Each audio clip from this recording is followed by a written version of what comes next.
What is the most successful living thing on Earth? You probably think it's us, humans. We built the cities, we split the atom, we went to the moon.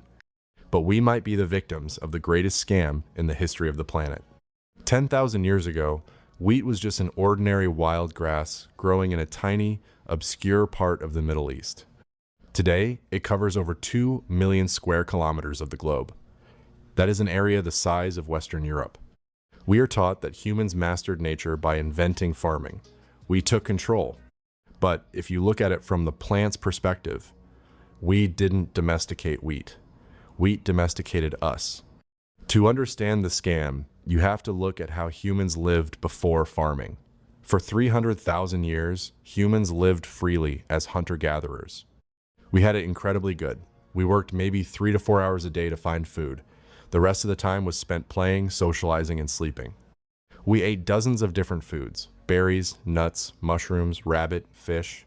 Because our diet was so varied, we rarely suffered from vitamin deficiencies. We were tall, healthy, and if a drought killed one plant, we just ate something else. We were free. Then, this little yellow plant convinced apes to do all of its work. Wheat is incredibly demanding.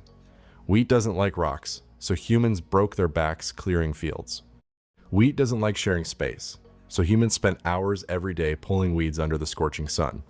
Wheat is thirsty, so humans hauled endless buckets of water from rivers.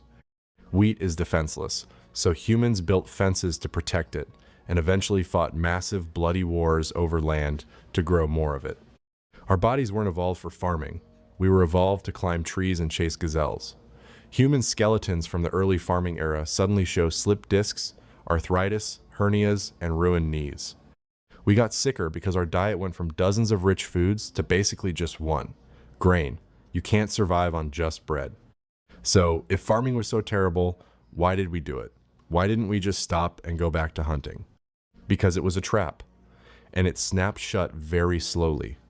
At first, humans just gathered wild wheat. They realized that if they scattered some seeds, more would grow next year. To harvest the extra wheat, they had to stay in one place for a few weeks, so they built temporary huts. Because they weren't moving around as much, women could have babies more frequently, and they could feed those babies soft wheat porridge. More babies meant they needed more food, so they planted more wheat, which required more work, which meant they couldn't leave. By the time they realized they were working 12 hours a day and their backs hurt, the population had grown too large. You can feed 100 people in a village with a wheat field. You cannot feed 100 people in a forest by hunting rabbits. The land won't support it. They were locked in. There was no going back. And it got worse.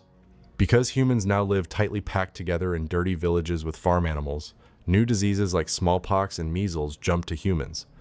And because they grew surplus grain, someone had to guard it.